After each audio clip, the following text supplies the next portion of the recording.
Well, there are people who are worried about what they perceive as the abuse of EFCC's powers. They think that EFCC is beginning to abuse its powers. They think it has its fingers in almost every pie, and it's not performing what its core function was supposed to be, which is supposed to be economic and financial crimes. What do you say to those people?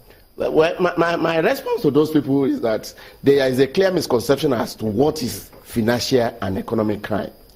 Most of those speakers who have said that EFCC have exceeded their mandate, they do not understand the meaning of economic and financial crime. Let them carry Section 40 of the EFCC Act. What is the meaning of a financial and economic crime? The financial and economic crime include corruption, include bribery, include all those things. They are there. So if you understand the concept of economic and financial crime... Mr. Rotimi, I'm going to ask you... Yes. I'm going to ask you, in this instance where the EFCC was said to have arrested a blogger, for cyber stalking or something to that effect, the question is, what is the business of the EFCC in that regard, for instance? Well, cybercrime offense is part of the economic crime. It is function of the commission to investigate cybercrime offense. So it is there. That wasn't financial, was it? It is. Offenses, fraud committed through cyber are offenses that EFCC can investigate. Is there under their law? Is there under their law? You know, I come back to capacity. You said we're coming back to that aspect because it's still your name that when you look at how many of lawyers that have taken cases like this, we get to see Rotimi Jacobs pop up many times, and you say we have had more than 1,000 cases that have successfully been prosecuted by the EFCC.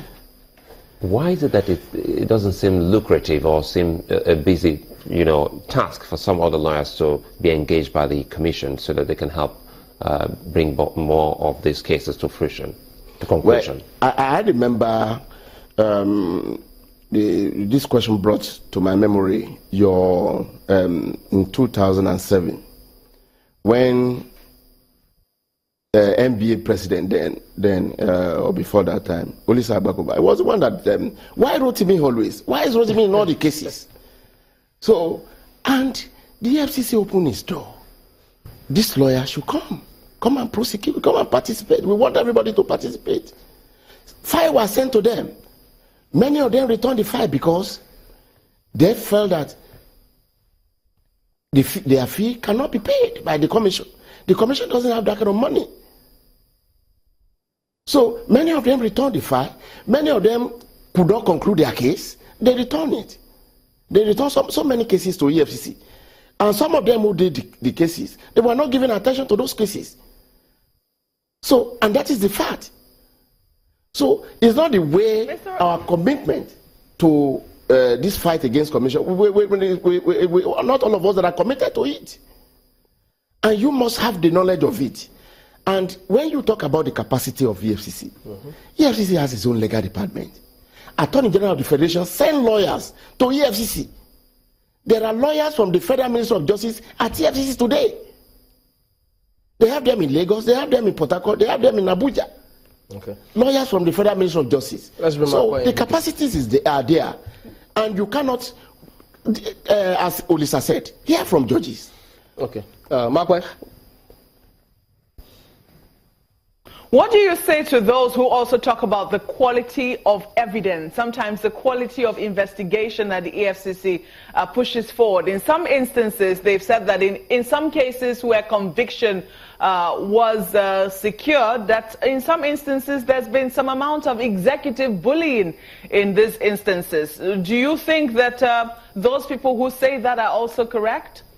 I don't think they are correct. In fact, what I'm saying is that rather than reducing the power of EFCC, we should rather empower them the more. And why did I say this? The agitation that has been on for a very long time, that where the EFCC is so powerful, reduce their power. take this prosecutorial power away from them, do this. And they have been doing all those things. And it is dangerous the way we are going, because no EFCC chairman has concluded his tenure since its inception. None of them. So they are not independent. And I think the EFCC should be made to be independent, because where the chairman cannot finish his tenure, the next person there will also dance to the tune of either the executive or the legislature. Now, that is one problem. How do we make it independent to the extent that, pardon me to butt in, yes. Okay, Mark, but I think she wants to follow up on that. Okay, Mark, go ahead. I have not even answered. Okay, maybe you should finish. Yes, I wanted to ask if you've had any issue, with any evidence that has been given to you by the EFCC in terms of, carrying out a case. Have you taken issue before now on any of the evidence has been, or the thoroughness of the investigation that has been given to you to continue prosecution? One of the major criminal prosecution is not a civil case. It's not something that is so simple like that. Anywhere in the world, you cannot record 100% conviction. In fact, our law is that you should not secure conviction at all costs. There are convictions that it is better for one accused person, for one person to be wrongly convicted, than for the 99 people to be convicted. How do they make the EFCC a lot more viable and independent, such that all those accusations that politicians always accuse the commission of bias is history? No, I'm thinking that if you remove the power of prosecution from EFCC, you are not making them independent. You are making them to be more dependent on that other body, or to the Attorney General of the Federation or Minister of Justice. So they must be independent. They must have the power to prosecute.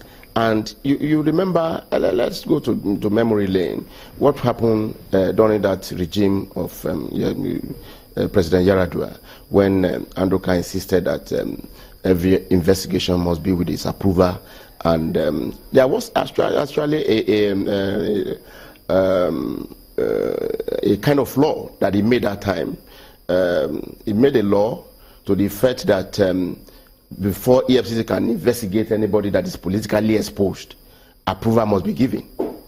So it is in there, and when the former Attorney General also came into office in 2010, this law was published, and we saw the law that every investigation conducted by EFCC that is serious must come to the Ministry of Justice. So this is not the first time that attempt is being made to whittle down the power of the EFCC, and we are saying that rather than take away their power, we should strengthen them so that they can be more effective. Many will remember that famous memo, but quickly, what do you think we should be doing? So I think what we should do is that we should allow the EFCC to be more independent, fund them properly, fund the organization properly. Those who are suggesting that, well, the power is too much and that they are into so many things, fund them, expand them. Okay, they are effective. Just a minute before you wrap up. Pardon me to intervene. We need to wrap up. But I have a question from Malaki, who says about cyber stalking. He says you should see section 40 to 46 and the case between Federal Republic of Nigeria versus Adeshola. So cyber stalking is not an economic crime. You know, there are people who just use pick a word and say that word is not like a budget padding now. So some of our colleagues are saying, no, it's not a law. Cyber... no, but there can be different names for what happened in that particular case. But in this case, if it doesn't involve finance, how does the FCC come in? No. It's more than that. You have to look at the fact of the case. You must know what they are investigating. Okay. So before you pass judgment. But incidentally today, many of our colleagues will come here and say all sorts of things without knowing the facts. Okay. I have not seen a case, I've never handled a case, I've not seen a case initiated by EFCC and that we lost outrightly. It has never happened. Okay. You cannot see a case and say this case is totally frivolous. All right, Mr. Rotimi Jacobs, Yes. SAN, legal practitioner, we appreciate your coming on today. And our doors are always open. We'd like to see cases start and conclude in good time. And all the best. Thank you very much.